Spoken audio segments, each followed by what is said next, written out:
Welcome to Parsha with Rashi with my friend for the year, our friend for the year, Don Yitzchak Abravanel. And I don't need to introduce him for those who have been with us week by week. And if you're joining for the first time, I'm sure you have heard of the famous courtier, financier, statesman, sage, and Jewish communal leader of the 15th century, and he has a distinctive style.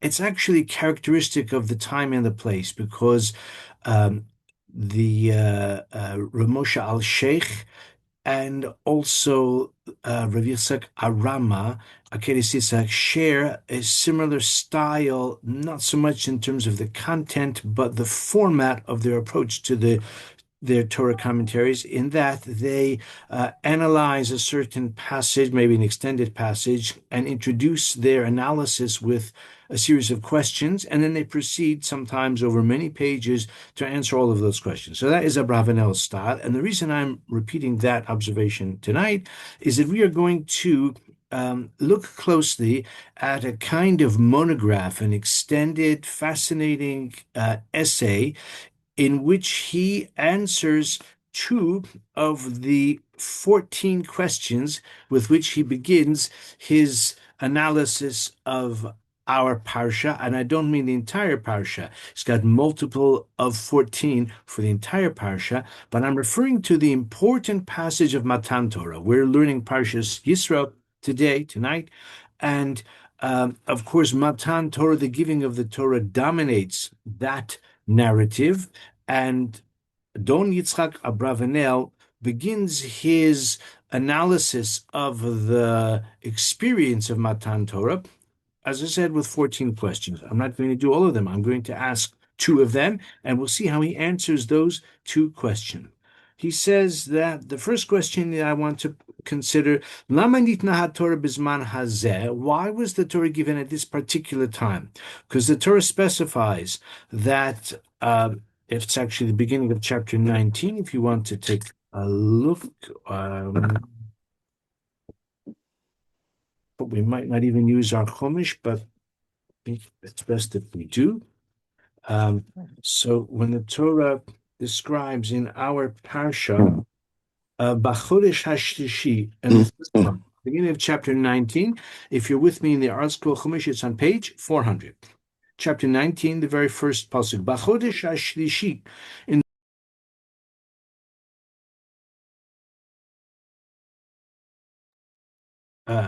I don't know if I was muted for a little while. I hope not. Um, yeah. Page 400 in the Art Scroll Chumash, chapter 19. B'chodesh HaShlishi, in the third month, L'tzeis b'nei Yisrael Eretz Yisrael, from the departure of the Jewish people from the land of Egypt.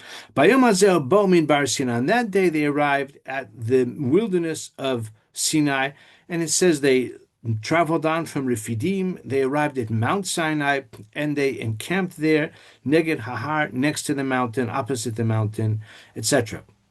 So Abravanel asks, as I keep saying, a long series of questions. The first two questions that he asks, though, are the ones that we're going to focus on.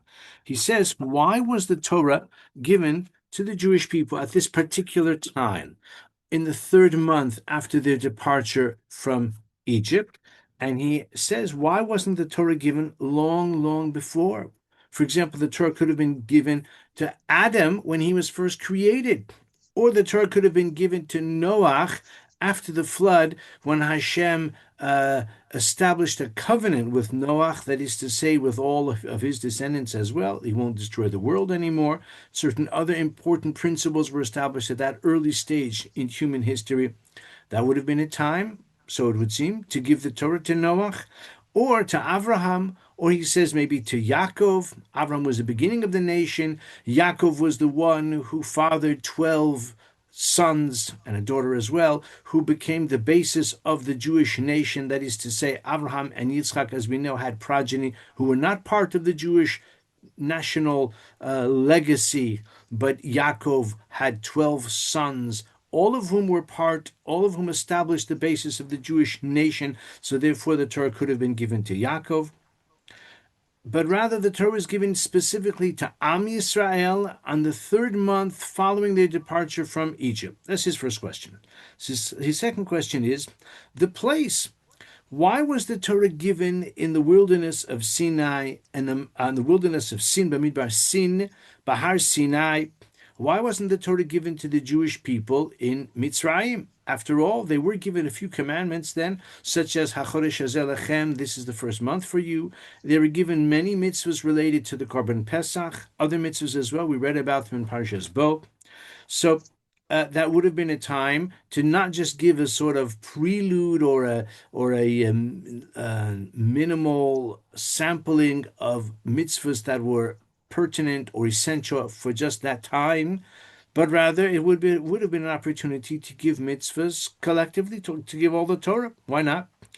Um, he says. Or the Torah could have been given at Mara, where according to our tradition there were certain mitzvahs given at that time, Shabbos and Dinim. Or maybe at the time when the man fell from heaven, that would have been an opportunity as well to give the Torah. Why wait until the third month? Or he said maybe the best, most like intuitively satisfying location for giving the Torah would be in the land of Israel. That's the promised land that was promised to Abraham and to Yitzchak and to Yaakov, and ultimately, finally, you might say belatedly, in the minds of the Jewish people who were enslaved for so long, the vision and the promise was finally realized that would be a good place to give the Torah in the land of Israel. The Torah is for the land of Israel. Why did Hashem choose to give it in the Sinai wilderness? So those are the two questions. Again, the question of the timing, why in the third month specifically, why not long before to Adam or to Noach or to the patriarchs? And the second question is on the location, regarding the location. Why was the Torah given in Sinai? The Torah could have been given in Egypt, could have been given in Mara, could have been given at the time that the man fell, or maybe best of all, intuitively, almost obvious of all, would be to give the Torah of the Jewish people in the land of the Jewish people. So those are the questions that he asks, and he proceeds to address these questions with, as I said, an extended monograph, and let's study that together right now. So again, he's very organized. Abarbanel is always very methodical, and he says that this question, or the question of the timing and the location of the Torah, can be explained based on three perspectives. It can be explained based on the recipients of the Torah, that is to say, the Jewish people collectively, rather than like he had suggested in his question, Abraham or Noach. It can also be considered from the perspective of the Mekabel, those who received. I'm sorry. The first perspective of those who received the Torah. The second, he says, is from the bearing in mind the conduit, the emissary, the way through which the Torah would be transmitted to the Jewish people, meaning through Moshe. And as we shall see, he has a lot to say about the role of Moshe in this particular interaction. And then he also says, from the perspective of the context of the giving of the Torah in the location, which also relates to the time, as we shall see. So, insofar as the recipients of the Torah, he says, mipas hamekabel. So he says that the giving of the Torah in the divine plan, and he explains why that is, must be given to a collective of people. It has to be a kahal rav, a like pirsum gadol. It has to be an important and a dramatic event which engages a whole generation or a whole population. He says, not just to an individual or to a small group of individuals. He says, Barov Am Hadras Melech. As we know, there is more glory for the king if there is a large gathering. For Hashem to give the Torah to just one person, or like to Noach or to Abraham or to a handful of people, even to Yaakov and his sons, it would not have raised the event to the status of a like a high profile, not just historic, but a cosmic occurrence. He quotes the statement in Chazal that the Torah can only be received effectively with a large group. We have the figure of 22,000 based on a certain drash in the Gemara in Yevamos and a pasuk in Shir Hashirim. And he says, he quotes the Rambam, and he says, don't. And I just want to say parenthetically, although Abarbanel only alludes to this very subtly, but I think that he's alluding to the famous passage in the Sefer Kuzari. Let me just remind you, one of the great philosophers and Torah personalities of the golden age of Spanish Jewry, which, by the way, long preceded Abarbanel. Abarbanel lived in the waning, the twilight years of Spanish Jewry, but the glory days was around between the year 950 and 1150 approximately. It's not a time for a history lesson, but just to say one of those sort of luminaries was Rabbi Yehuda Halevi.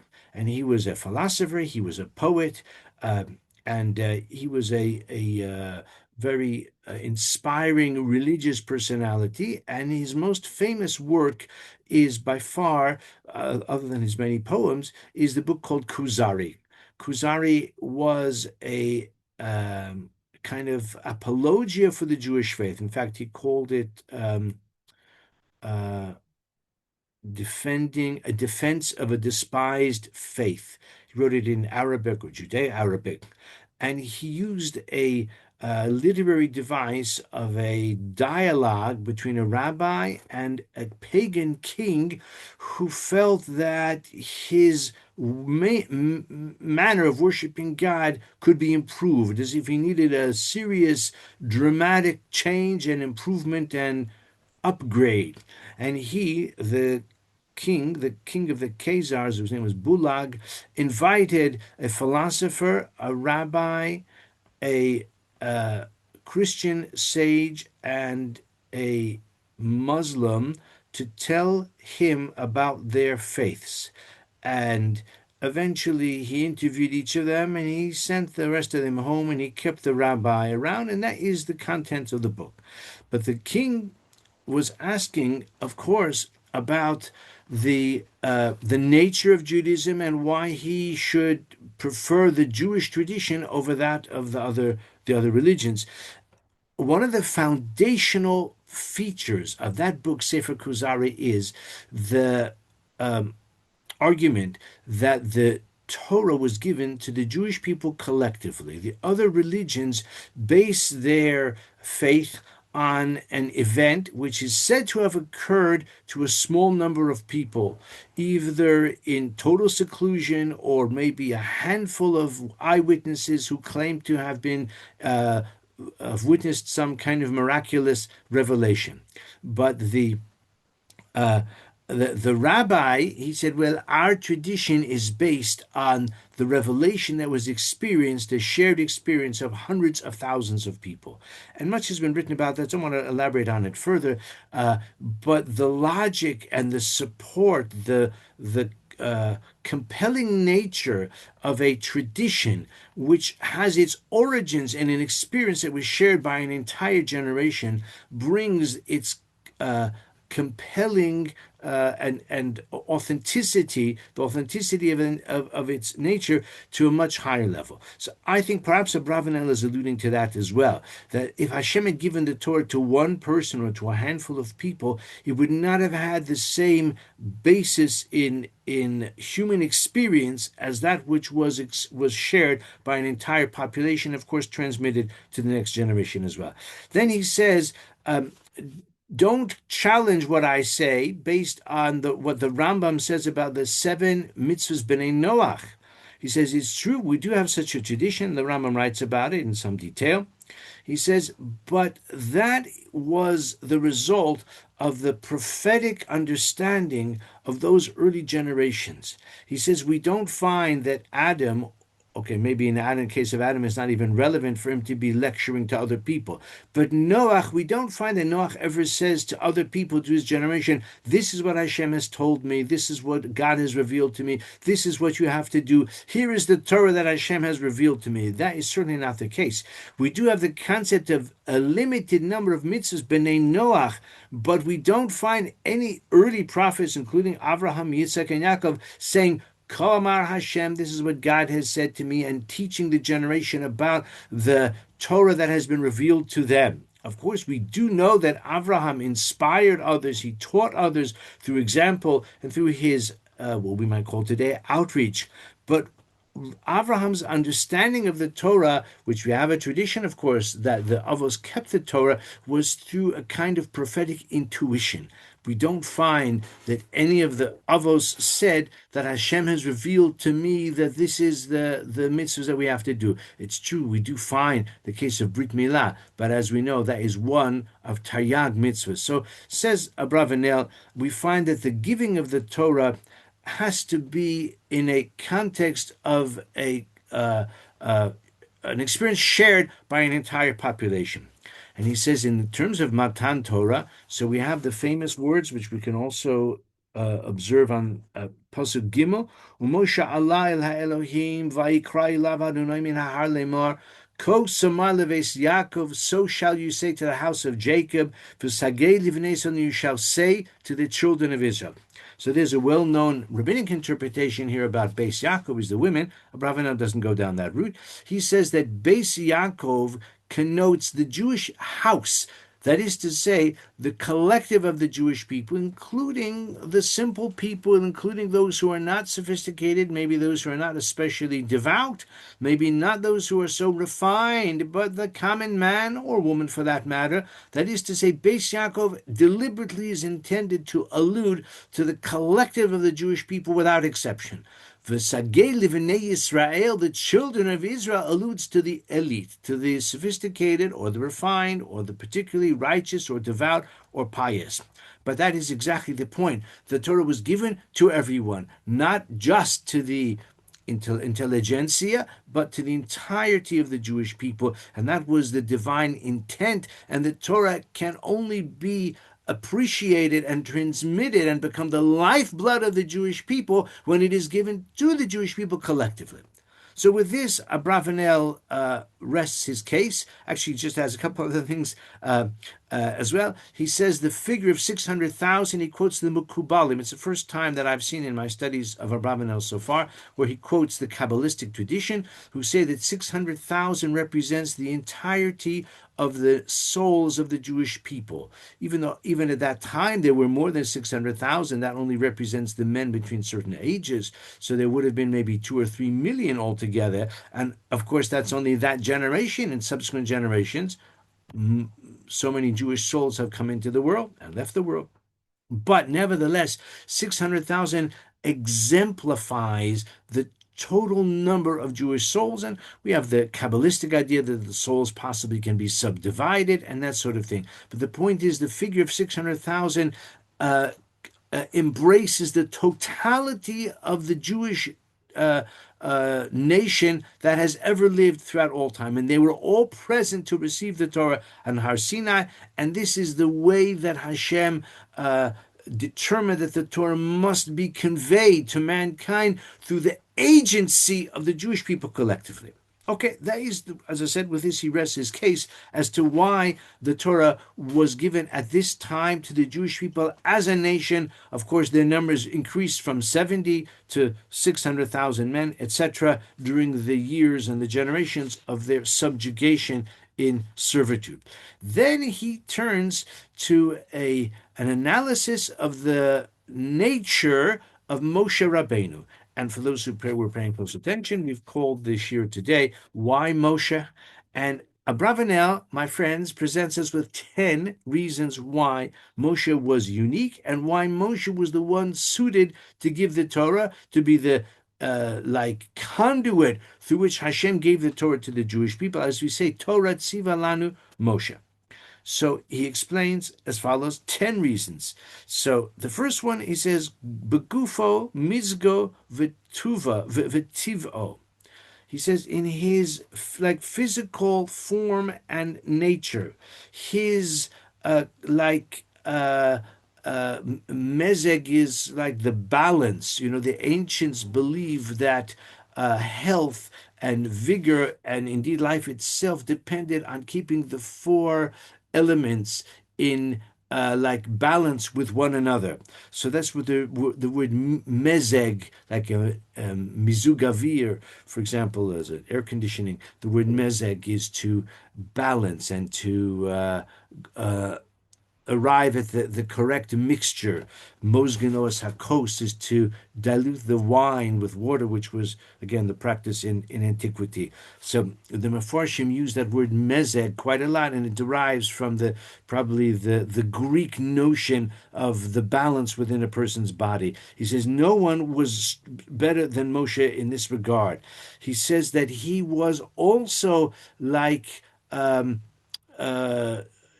distanced. He was not prone, he was not vulnerable, or at least he was consistent in his resistance to the vulnerabilities of chomrius, of physicality, and desires, lust that represent or that exemplify the physical condition. He says, for example, Moshe was on Har Sinai. He was on the mountain of Sinai 3 times for 40 days at a time. He did not eat. He did not drink. He did not experience the physical effects of like digestion and the frailties that exemplify or typify the human condition. Moshe was somehow elevated above that. We know that his skin was radiant. Moshe was even at the end of his life, his natural youthful vigor did not fail him. The Torah says neither his eyesight nor his vigor, and because his body was such an exceptional wonder in this regard, so Hashem sequestered Moshe at the end of his life after 120 years in a hidden place where no one would ever be able to find him. I mean, I don't want to be flippant, but I'm dating myself. But when I was a teenager, we had the $6 million man, the idea of the sort of bionic person who has superhuman properties. So this is only the first of the 10, but in a way, Abravanel is describing Moshe in those terms. He was not prone or susceptible or vulnerable to the physical frailties that affect the rest of mankind. He was like, in that regard, bionic man. Only, as I say, in just a flippant analogy, comes to mind because of television program I once saw when I was a teenager. Okay. Midosav is the second one. He says he doesn't use the word midos exactly in the way that we do, like good character traits. He says that mistapeku misrachek miadvarim hagashmiim. He says that he distanced himself from physical needs. He says the fact that he stayed away from eating and drinking, as we mentioned on Har Sinai, He also distanced himself from his wife, which possibly aroused some critical comments on the part of Miriam or Aharon. Perhaps Zipporah wasn't that happy about it either. But in terms of a paradigm of a person who has uh, become holy to the point that he can serve as a conduit, as a bridge between the heaven and earth. So Moshe was completely uh, cleansed or freed from those physical desires which attract or tempt another person. He had no kina, he had no jealousy, he had no tava, he had no pursuit of kavod, of honor.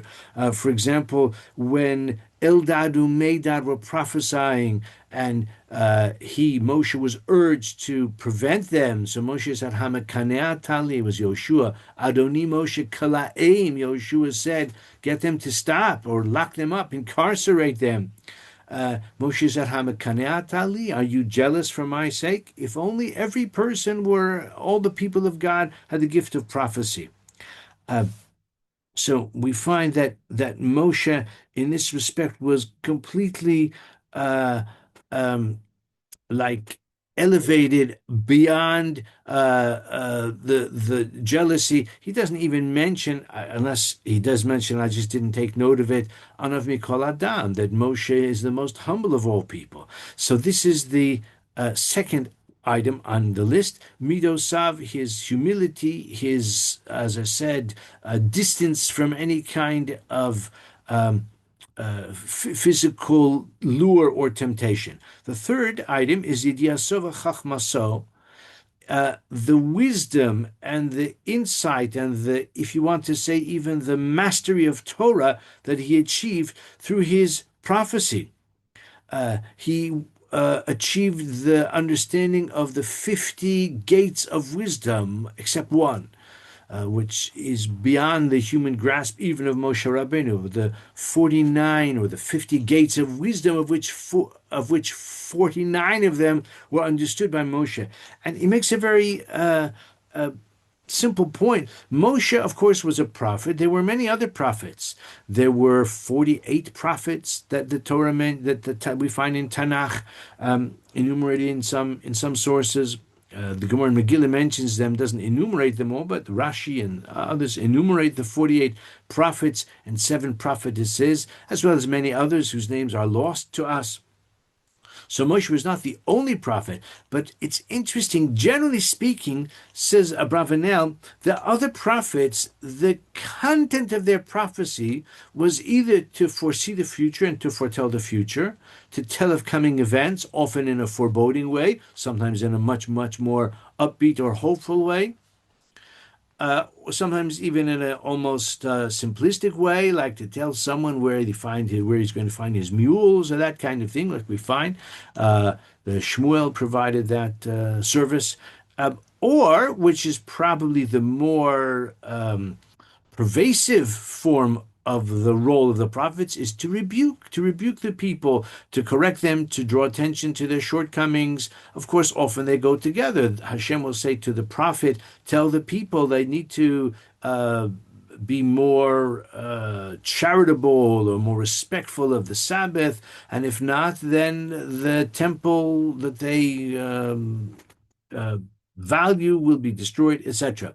So he says that most prophets either prophesy about the future or they rebuke, but we don't find by and large that the other prophets are like elevated intellectually or their Torah wisdom through their prophecy. Again, I'm sure they had Torah wisdom, but we don't find that exemplifies what they were all about. In the case of Moshe, we do. That's the third item. His, so to speak, wisdom and his grasp of heavenly or spiritual matters. The fourth item, he says that Moshe was unique in that he was like um, available for prophecy at any time. The possibility of the revelation and the divine call was continuous. Muchan lenevuaso b'chol ace. This again is unique with Moshe, and that's why Moshe was qualified to be the one to be the emissary or the conduit to give the Torah. Like Hashem said, Vata po amod imadi, you stay here with me. That is to say that Moshe's continuous state of preparedness for prophecy makes Moshe unique. The fifth item, Shahaya hu Moshe umatzil migalus Mitzrayim. Moshe also was the redeemer. He was the one who saved the Jewish people from Egypt. They were in a state of course, as we know, severe persecution. They probably, according to the testimony of the Torah, saw little prospects for redemption. Even Moshe came and said, I'm here to redeem you. Many of them did not believe or could not bring themselves to, so to speak, get their hopes up to that extent. But Moshe delivered the goods. Moshe was the redeemer. Moshe also fought their wars. We don't find that other prophets fight the wars on behalf of the Jewish people, which Moshe did. He fought with, or he delegated Yoshua to fight with Amalek. He fought with Sichon and Og. He fought with, he says, provides a list for us. He says the other prophets prophesied al galus val gula. They prophesied about exile. They prophesied about redemption, but we don't find that any other prophets led the Jewish people from exile to redemption. Perhaps Ezra and Nehemiah to a limited extent. But Moshe is a prophet who is also a leader, who is also a redeemer, and who is also a warrior. So Moshe achieved a position of eminence and leadership, again, which puts him certainly in a league of his own. The sixth way, he says, that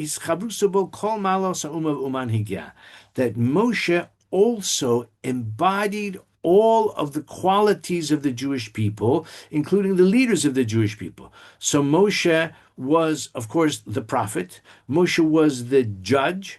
Moshe was the warrior. Moshe was effectively the king, like it says, Vahibi Shurun Melech. Moshe was the Kohen as well before Aaron took over that role. Even when Aharon was told that you can only enter the Holy of Holies in a very limited way, only on Yom Kippur and only with certain preparations. That's what we read on Yom Kippur in the wake of the death of the sons of Aharon. So we read about that Aaron can go into the Holy of Holies only on Yom Kippur, etc. But Moshe could go anytime, according to Chazal. So we find that Moshe embodied all of the qualities of leadership and all of the best qualities of the Jewish people, which were otherwise never collected, never aggregated in one person. They were in Moshe. The seventh item, our time is nearly up, so we'll go through them quickly. The seventh item is the clarity and the accuracy and the precision of his prophecies. The other prophets, they often used analogies or metaphors or parables, or they were instructed, like Yechezkel was instructed to do all different things, or he saw a vision with all different things which he reported, and then he had to interpret the vision or explain what it means, and some people might have thought the interpretation is something different. Moshe didn't have that problem. Moshe's prophecies were lucid, and the prophecies also were all fulfilled, the prophecies that Moshe mentions in the Torah. His prophecy, his prophetic experience was bahakitz, when he was in a wakeful state, not in a dream or hallucination, as the eighth. The ninth one is that he was the father of all the Nevi'im, and that term, Av HaNevi'im, is not meant only that he was the greatest of the Nevi'im, but also that the other prophets reflected the luminescence of Moshe. In particular, as we know, Moshe was the likened to the sun, and Yehoshua likened to the moon. Not only is the sun much brighter than the moon, but the moon has no light of its own at all. The moon only reflects the light of the sun. Moshe kibel Torah misin Masarah Yehoshua. now you could say, of course, because Moshe was the one who gave us the Torah, so naturally he's the one who transmits the Torah as well. If another prophet had given us the Torah, he also would have transmitted it. But the point is that Moshe's prophetic gift was transmitted. He had such an abundance, if you like, of prophetic potential that he was able to transmit it to the other prophets as well. And finally, the 10th of them is Panim el Panim. And Abarbanel distinguishes between Pe el Pe adaber bo, I'll speak to him like mouth to mouth, but he says Panim el Panim, face to face. And this means that Moshe was able to almost experience the divine encounter which no one else could experience. And Abarbanel, even after listing all of these 10, he says, you know what? He says, really, this is the first and the last and everything. He says, all of the other qualities that Moshe had are a derivative of the fact that he alone was able to speak to God, so to speak, face to face. I mean, the Torah does use that expression, panim el panim, face to face. And the meaning here is that Moshe was elevated to the point that his status was somehow like poised between heaven and earth. And therefore Moshe was one who was able to give us the Torah. I just want to mention finally, in just an overtime already, the third question about why the location, why Har Sinai. So very briefly, Abarbanel says that Hashem wanted to give us the Torah as the crescendo following so many other miraculous experiences. After the Jewish people had witnessed the 10 plagues through which they were effectively saved and almost psychologically freed of the burden of Egypt, the actual departure from Mitzrayim, the splitting of the sea, the manna that fell from heaven, the slav, the quail that miraculously provided meat for them, the water that Moshe brought forth from the rock, the battle with Amalek, and other events. These miracles set the stage for Matan Torah. Matan Torah was the crescendo. It was the coda that followed those other events. So the events that the Jewish people witnessed, they saw the hand of God. But with the Matan Torah, they experienced individually that sense of divine revelation. And therefore it was a natural, as I say, the build-up that preceded it. Abarbanel says that if the Hashem had given the Torah he explains about Har Sinai, which we don't have time for, but he says if Hashem had waited until they go to the land of Israel, first he said Hashem foresaw that for 40 years they're going to wander in the wilderness, but if they were without Torah during all of that time, then obviously the opportunity would have been squandered, meaning the Torah had to be given to the Jewish people before that. But even if they had entered the land of Israel right away, Abarbanel says once they get into the land, they've got to conquer the land. And once they conquer the land, each person is going to go to his ancestral or to his homestead. They're going to occupy themselves with the field and with the vineyard and with the orchard. And the idea of getting the attention of the people to accept the Torah, so it would have been quite difficult to achieve. So he says this is why the Torah was given to the Jewish people collectively shortly after leaving Mitzrayim, when the memory of it was still fresh, and they went to that mountain, important mountain of Har Sinai, which we don't have time to dwell on right now. And of course it was through the agency of Moshe, and that's why the Torah was not given to Avraham or to the other patriarchs or to Adam or to Noach, but specifically to the Jewish people, and it has entered into the lifeblood of the Jewish people and has sustained the Jewish people even to this day, 3,300 years later. So I'm sorry I had to rush a bit, but we got through 10 reasons that Abarbanel offers for why Moshe. Thank you very much, and I wish you a wonderful Shabbos.